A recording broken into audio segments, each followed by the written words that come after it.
susu sebagai diet harian anak-anak?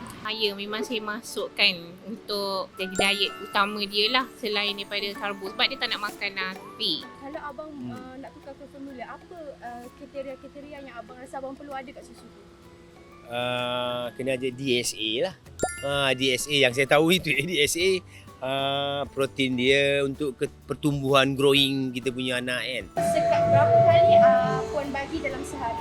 Okey, kalau untuk anak saya dia 8 ounce, paling maksima 6 kali. 8 ounce lah. Kalau paling minimum pun dia 3 kali je sehari.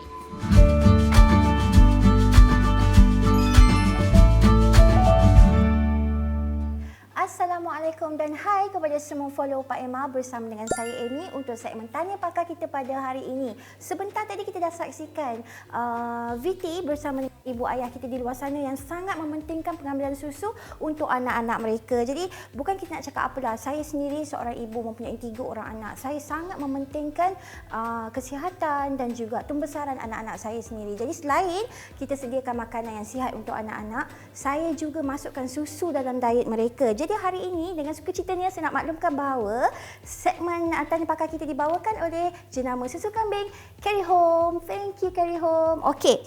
Sebelum saya nak bercakap banyak lagi dan memperkenalkan pakar kita yang istimewa pada hari ini, saya nak maklumkan sedikit kebaikan tentang susu kambing Carry Home kita ini. Jadi untuk pengetahuan anda semua, susu kambing Carry Home ini merupakan satu-satunya susu kambing yang diperbuat dengan susu kambing asli yang diimport khas dari New Zealand. Jadi saya tak nak buang masa lagi.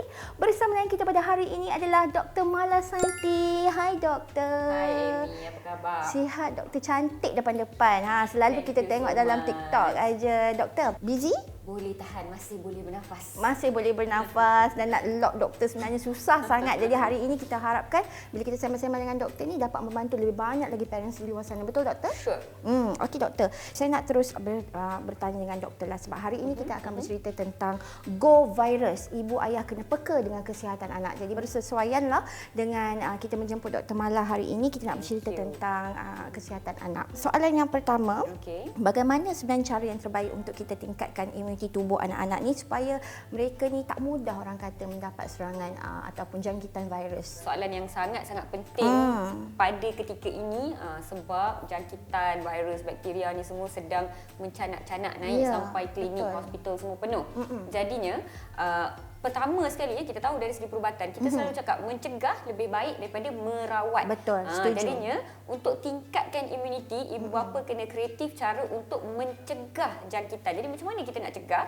Alright. Yang pertama kita cegah dengan jangan bagi kuman tu attack dia lah. Maksudnya dari segi kebersihan, cuci tangan, mandi kita cegah dari segi fizikal kita panggil. Yang kedua, kadang-kadang Amy kita dah usaha sepenuhnya tapi kuman tu masuk juga dalam tubuh dia. Betul. Jadi kita kena sediakan tubuh anak kita ni dengan kekuatan dari segi fizikal, kekuatan dari segi immunity dan kekuatan dari segi mental untuk anak-anak kita lawan jangkitan-jangkitan yang mana boleh ataupun berpotensi menjangkiti mereka. Maksudnya apa? Yang pertama, lengkapkan mereka dengan makanan yang cukup nutrien. Nutrien ni terbahagi kepada 2. Kita cakap makro elemen dan juga mikro elemen. Makro tu apa? Macam kata Dr. Mala pakai kan? Makro ni kena ada protein. Kena ada cukup kita panggil fatty acid. Kena ada cukup karbohidrat, kena ada cukup gula kita panggil glukos, sukros dan sebagainya. Right? Itu makro elemen. Yang kedua mikro dari segi garam galian. Kena cukup zat besi, kena cukup garam seperti potasium, sodium, kena cukup magnesium, kena cukup chloride dan sebagainya. Jadi apabila lengkap ke semua elemen makro dan mikronutrien, ke semua organ dalam tubuh memainkan peranan masing-masing, maka kalau ada virus termasuk dalam badan dia pun, anak tu boleh lawan. Dah ada shield lah orang panggil. Ya betul. Dia macam kita dah latih askar-askar dalam tubuh anak ni untuk attack untuk lawan virus tersebut. Baik, okey. Itu adalah dua kaedah lah. Satu kita cegah, satu kalau dah masuk tu kita readykan badan dia. Okey, baik doktor. Bila kita bercerita tentang kesihatan anak ni, especially anak-anak yang dihantar ke taska atau ke sekolah, mudah mendapat serangan penyakit kan, ataupun mudah sangat berjangkit. Jadi bagaimana atau apa yang perlu kita buat? Pertamanya, apabila kita dapati anak-anak kita ni dah nampak macam tak sihat, doktor. Yang pertama sekali, kalau anak dah nampak tak sihat, mak-mak, ayah-ayah dekat luar sana, please tolong. Safe benda ni.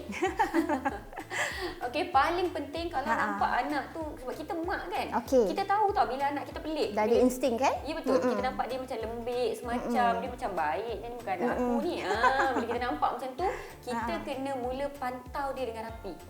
Kita tengok dia berapa kali dia makan, berapa kali dia buang air besar, berapa kali dia buang air kecil, berapa lama dia tidur, apa suhu badan dia. Kita dah kena pantau dengan dekat. Dan sebaik-baiknya pemantauan ini dilakukan oleh ibu ataupun ayah sendiri.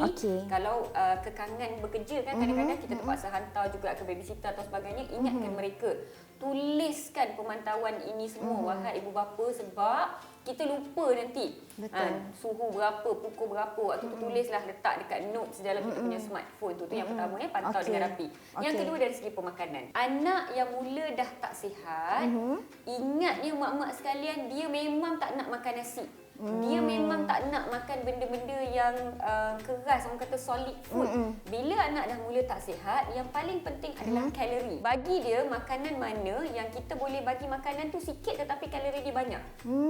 Itu yang paling penting sekali. Bukan nasi jadinya cari makanan yang lembut, yang cecair ataupun separa cecair, yang kalori dia tinggi. Baik. Jadi itu tadi Dr. Mala juga dah kongsikan beberapa jenis makanan yang sesuai untuk kita berikan kepada anak-anak ketika mereka tidak sihat. Jadi doktor, kita nak bagi tahu sekali lagi bahawa segmen Tanya Pakar kita kali ini dibawakan oleh susu kambing Carry Home, yang mana kita nak kongsikan sekali lagi kebaikannya. Di sini susu Carry Home sebenarnya mempunyai lebih 400% kandungan DHA yang dapat membantu dan juga memperbaiki pembelajaran kognitif dan bagus untuk kesihatan mata anak. Jadi lagi satu saya nak cerita bahawa bagusnya susu kambing Carry Home ini juga kerana ia tidak diletakkan sebarang gula tambahan, dan rasa manis untuk susu ini sebenarnya datang dari susu kambing itu sendiri. Jadi sebelum kita nak bertanya lanjut kepada Dr. Mala kita nak saksikan dulu VT menarik dari Carry Home. Silakan. Sebagai ibu bapa, anda pasti inginkan susu formula yang terbaik dengan pelbagai manfaat untuk anak anda. Cubalah susu kambing Carry Home dari New Zealand. Carry Home memberikan anak anda permulaan hidup yang baik. Ia mengandungi SN2 palmitate dan nukleotida yang menyokong kesihatan usus, sistem imun dan pertumbuhan anak anda. Teknologi NutriCap mengekalkan nutrien semula jadi agar mudah dihadam. Berikan anak anda khasiat susu kambing dengan Carry Home. Brand Power membantu anda berbelanja dengan lebih bijak. Okey, itu dia tadi kita dah saksikan VT istimewa dari Carry Home. Jadi saya nak terus bertanya soalan seterusnya kepada Dr. Mala. Yang pengambilan susu kambing ini dikatakan dapat meningkatkan sistem pertahanan tubuh anak dan juga dapat mengelakkan anak dari jatuh sakitlah. Okey, jadi sejauh mana sebenarnya khasiat susu kambing ini membantu sistem imun badan anak itu sendiri, doktor? Okey, saya nak kongsi satu kajian saintifik meta-analisis yang diterbitkan di PubMed dijalankan oleh National Institute of Health. Bila diorang bandingkan, memang dari segi aggregate-nya susu kambing ni lebih tinggi dari segi garam, sodium dan juga potasium. Lebih tinggi dari segi mineral iaitu zat besi. Yang mana sangat penting untuk pembesaran kanak-kanak dari segi limpa, hati, sel darah merah.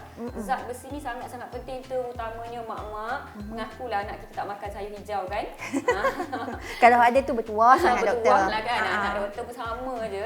Jadinya zat besi yang jauh lebih tinggi dari segi peratusan di susu kambing ini sebenarnya terbukti dari segi saintifik sangat membantu pembesaran anak-anak dua. Tapi yang ketiga ni, bila saya baca kajian saintifik ni, saya sendiri teruja sebenarnya susu kambing lebih tinggi kandungan magnesium. Dibandingkan dengan susu lembu, yang mana magnesium ini adalah komponen yang sangat penting untuk kesihatan mental. Baik. Dan juga tidur yang lena, tidur yang berkualiti. Jadinya disebabkan kandungan magnesium yang lebih tinggi, ia memberikan ketenangan dan juga tidur yang lebih lena. Secara langsung dan secara tidak langsung, ini menyumbang kepada imuniti yang lebih tinggi di kalangan anak-anak. Baik, okey, saya kagum sebenarnya sebenarnya mendengar penjelasan daripada doktor, rupanya banyak sangat khasiat susu kambing ini. Jadi seperti mana yang telah saya kongsikan juga serba sedikit tentang khasiat daripada susu kambing Carry Home ini, sebenarnya ada juga penjelasan doktor itu tadi yang menyokong orang kata kebaikan-kebaikan yang telah saya kongsikan sebentar tadi. Jadi doktor, pada waktu bila sebenarnya susu kambing ini sesuai diperkenalkan kepada anak-anak? Silakan doktor. Okey, sebagai seorang doktor perubatan, saya menyokong penyusuan susu ibu. Betul. Jadi, kita sarankan untuk pemberian susu ibu sepenuhnya daripada lahir sehingga 6 bulan dan kemudiannya boleh start makanan tambahan daripada 6 bulan sehingga ke 2 tahun sambung penyusuan susu ibu. Betul. Tetapi sebagai seorang doktor yang juga ibu yang juga wanita berkejaya, kita tahu bahawa walaupun semua ibu mahukan, tetapi bukan semua ibu mampu untuk memberikan susu ibu seperti yang disarankan.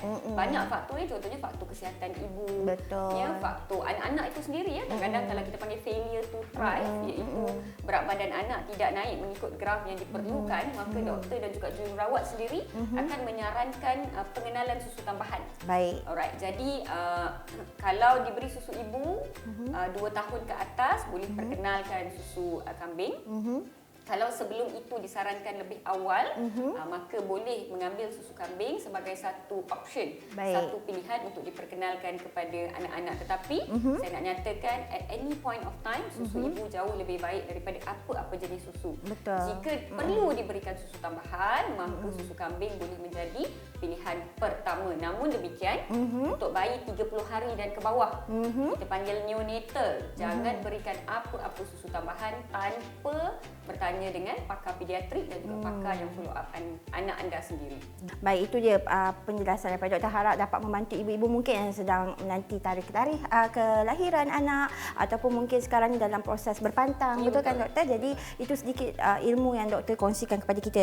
Juga saya nak maklumkan mungkin pada anda yang baru sahaja menonton, Tanya Pakar kita kali ini dibawakan oleh susu kambing Carry Home yang mana ia dihasilkan dengan teknologi NutriCap yang sebenarnya melibatkan 1 kali proses pemanasan. Jadi sebenarnya apabila kita menggunakan teknologi NutriCap ini, proses pemanasannya hanya 1 kali dan ia dapat melindungi khasiat semula jadi yang ada di dalam susu itu sendiri. Okey doktor, soalan yang terakhir.